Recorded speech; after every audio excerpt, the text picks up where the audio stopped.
Lakers kailangan daw ng third star. Monitored ang lagay ng Bulls at Edwards daw ang next Jordan. So para nga ng balita mga idol, iba tungkol kay Anthony Edwards. Maganda nga naging simula ni Edwards ngayong season, kaya ang isang NBA scout ay hindi nga napigilang ikumpara ito kay Michael Jordan. Ayon nga kay Tim McMahon ng ESPN ay malapit na nga daw maagaw ni Edwards kay Giannis nga ang corona bilang best two-way player sa liga ngayon.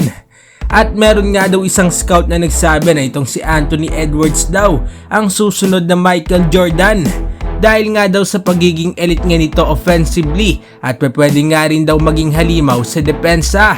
So far ay nagtatala nga itong si Edwards ng average at 28 points, 6 rebounds, 5 assists at 1 steal per game.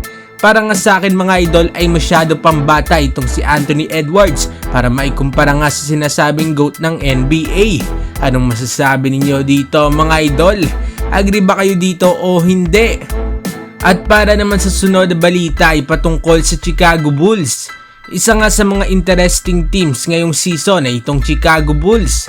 Sa katunayan ay first game pa nga lang ay nagkaroon na nga ng player only meeting itong team nga na ito after ng kanilang talo. At ngayon nga ay kasalukuyang nasa 3 wins and 6 losses ang kanilang koponan.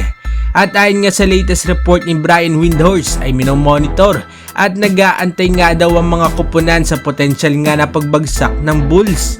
Dahil ang mga ibang teams nga daw ay gustong makuha itong sina Zach LaVine, DeMar DeRozan, Caruso at iba pa. Kung patuloy nga mga idol ang mga talo ng Chicago Bulls ay hindi nga malabo na humantong sa rebuild itong koponan na ito. At i-trade nga mga idol ang kanilang mga superstars. Pero kung sakali nga na maisaayos ng koponan ng kanilang season ay mas maigi nga ito para sa kanila. Anong masasabi ninyo dito mga idol? Magpatuloy kaya ang pagbagsak ng Bulls? At para naman sa uling balita ay patungkol sa Los Angeles Lakers.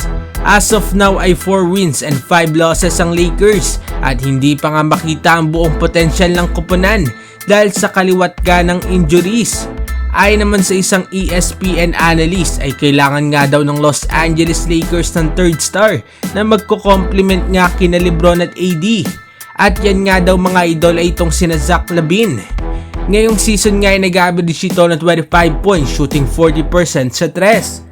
Sabi nga ng analyst ay magiging complement nga daw si LaVine sa Lakers dahil kaya nga daw ditong mag-space ng floor, gumawa ng sariling tira at umatake sa basket. At kapag napunta nga daw sa Lakers si Zach LaVine ay magiging championship team nga daw ang Lakers. Kaya nga lang mga idol kung gagawin nga ito ng Lakers ay mawawalan nga sila ng isang solid guard kay D'Lo. Anong masasabi ninyo dito mga idol?